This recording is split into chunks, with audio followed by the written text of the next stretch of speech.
ګران لیدونکو یو ځل بیا بخیر راغلاست. بیا هم یو ځانګړی سلام هغه دوستان ته چې همدا اوس زموږ خپرونې ته ناست دي او خپرونه ګوري.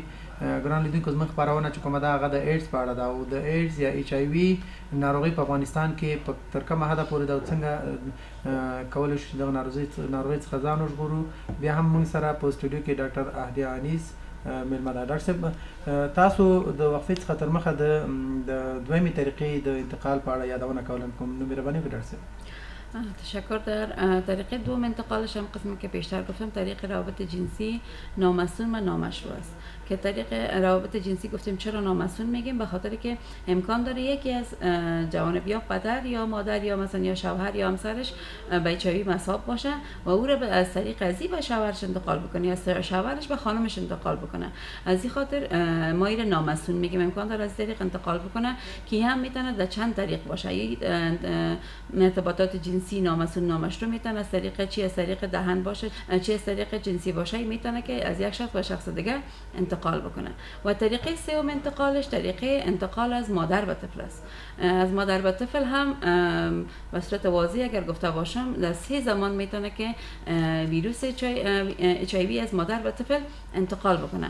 HIV زمان از مادر به طفل انتقال میکنه مثلا زمانی که مادر حامل است امکان داره که از طریق پلاسنتا به طفل انتقال بکنه و او هم حالات بسیار بخصوص خود داره. مثلا اگر مشکلات در خود پلاسنتا باشه، یعنی پلاسنتا نتونه که به شکل یک مانع خوب بین مادر و طفل وظیفه اجرا بکنه، میتونه به طفل انتقال بکنه، یا اینکه لود ویروس در وجود مادر بسیار زیاد باشه و سوی باشه که دیگه نتونه که پلاسنتا او را کنترل بکنه، از مانع پلاسنتا را عبور بکنه و یا امراض دیگه که باعث شبکه‌ای از عبور کنه و از مادر به طفل انتقال میکنه. در طریقه دوم که انتقال میکنه از مادر به طفل در زمان ولادت است. در زمان ولادت زمانی که خون مادر و طفل به تماس هم بیایه میشه که انتقال بکنه که باید در این وقت مثلا ولادت ها دوامدار میشه، سامان لوازم استفاده میشه، فورسپس گپا یا ای که یعنی حالاتی که هر حالتی که بتونه خون مادر و طفل به تماس یک دیگه بیایه از یکی به دیگه انتقال میکنه. و در حالت سومش در زمان شیردهی میشه که یعنی ویروس یا HIV از مادر به طفل در شیردهی هم داخل شیر مادر چون HIV وجود داره میتونه به طفلش انتقال. بیا هم مننه ډاکټر صاحب، تاسو ډېر یو ښه موضوع ته اشاره وکړه. اوس راشو دې ته چې آیا دغه ناروغۍ د کومو لارو نه انتقالېږي؟ اکثره زموږ رالیدونکي چې کله د ایډز یو ناروغ سره مخامخ کېږي د هغې څخه ډېر زیات نفرت کوي او البته په بل شکل ورسره ګوري او دا فکر کوي چې کېدای شي دغه ناروغۍ د هغې سره د کېناستو سره یا مثلا په هاوس کې یو ځای د هغې سره لامبلو سره یا نور موضوعات لارې ډوډۍ خوړل یا څنګه. که تاسو زموږ رالیدونکو ته دا یادونه وکړئ چې د کومو لارو نه انتقالېږي آیا دغه ناروغۍ مهرباني؟ HIV تنها از این 3 طریقی که ذکر کردم دیگه از هیچ طریق انتقال نمیکنه. اگر به صورت واضح گفته باشم، یعنی این قسمی که شما گفتین که مردم مریض HIV را به نظر خوب نمیبینن و صرف هدفشان نیست که فکر میکنن که بر از اونا انتقال میکنه، چون به نظر مردم یک مریضی بسیار خطرناک و وحشتناک معرفی شده. بنان به شکل واضح اگر گفته باشم اگر از نشستن با مریض در یک چپرکت یا در یک چوکی یا در یک صنف، در یک مکتب، در یک اجتماع، حتی با آغوش گرفتن مریض، حتی در یک حمام در یک حمام نیست جان خود شستن یا در یک حوض بازی کردن، از یک تلفن مشترک استفاده کردن. اگر ما مریض در آغوش میکشیم، اگر امروز سلام علیکم میکنیم، اگر امروز ما میشینیم در یک دسترخوان نان میخوریم، اگر ما امروز مریض در یک تشناب میباشیم یا از یک برس دندان استفاده کردن، اگر چی سابق گفتن به خاطر که اگر خونریزی بیرا داشته باشه و او در برس باقی باشه و شخص دیگه استفاده کنه، ولی بهتر است که برس دندان زمان خوب است که از نگاهی که دیگه مریض رو انتقال نکنه یک شخص یک برس دندان داشته باشه. اما اینکه از یک تشناب استفاده کنه، از یک روی پاک استفاده کنه، یا مثلا اگر یک شخص پشه میگزه که اون مصاب HIV باشه، اگر به شخص سالم همون عین پشه بگزه هم انتقال نمیکنه. یعنی راههای مثلا از صرفه، عطسه، این چیزایی است که نمیشه که ویروس HIV یا HIV از یک شخص به شخص دیگه انتقال به هم من ویروس HIV به خاطر میگم همیشه که HIV خودش وی داره دیگه، او ویروس است. بله. و ډاکټر صاحب یو شی ته تاسو یادونه وکړئ چې افغانستان کې کوم خلک دغه ناروغۍ ته کاندید دي که په دې اړه یادونه وکړئ؟ در افغانستان قسمی که پیشتر گفتم شرایط بسیار مساعد است. مثلا اولین گپی که در افغانستان وجود داره سواد مردم، سطح سواد بسیار پایین است.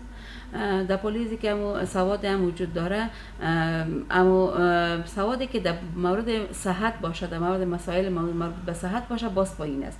مثلا اگر کسی هست سواد داره، مثلا معلم است یا یک وظیفه دیگه داره یا با سواد است، اما در مورد صحت قدر زیاد نمیفهمه و در مورد اچ آی وی قدر زیاد نمیفهمه. اچ آی وی یک موضوع بسیار نو است برای مردم.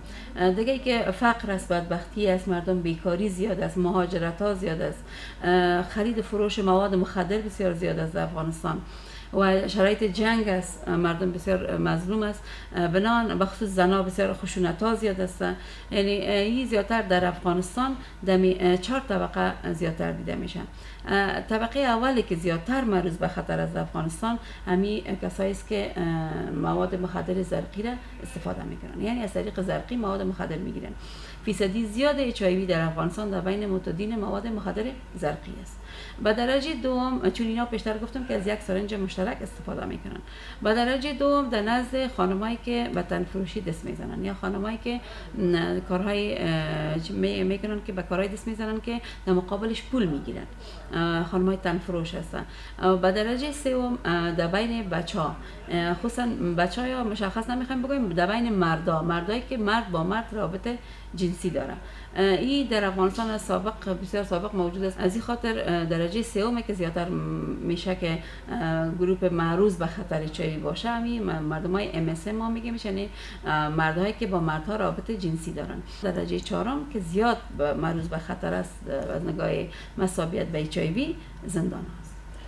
بیا هم مننه ډاکټر صاحب، که څنګه چې تاسو په خپل خبرو کې یادونه کړې چې ایډز یا اچ آی وی یو خطرناکه ناروغي ده، نو که تاسو زموږ رالیدونکو ته په دې اړه یادونه وکړئ چې دغه ناروغي ولې خطرناکه ده؟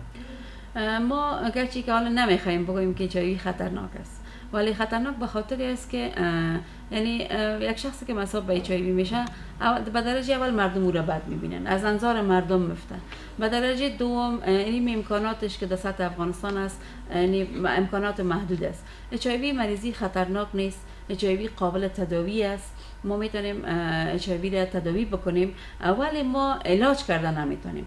به خاطر میگیم که اچ آی وی خطرناک است که سیستم معافیتی وجود انسان، اگر در سطح مملکت فکر کنیم، اگر در سطح مملکت وزارت دفاع و امنیت وجود نداشته باشه، خود ما شما میفهمیم که هر کس از هر طرف میخواد که داخل از این مملکت شود و بتونه یک کار بکنه یا یک زمینه برش مساعد میشه و از هر طرف مردم داخل میشه، میگه نه امنیت است، نه کسی است که ما را جلوگیری بکنه. پس چون اچ آی وی ویروسی است که سیستم دفاعی وجود از بین میبره، اینا به خاطر خطرناک است که یک ریزش عادی میتونه مریض از بین ببره، یک ایصال عادی میتونه مریض از بین ببره، یک سینه بغل بسیار عادی، چون دیگه مقاومت در مقابل از این وجود نمیداشته باشه، دیگه نمیشه که ویروس ها در وجود یا میکروبات در وجود از بین برن، بنان میتونه که یک زمینه بسیار مساعد برای انتانات یا میکروبای دیگه باشه.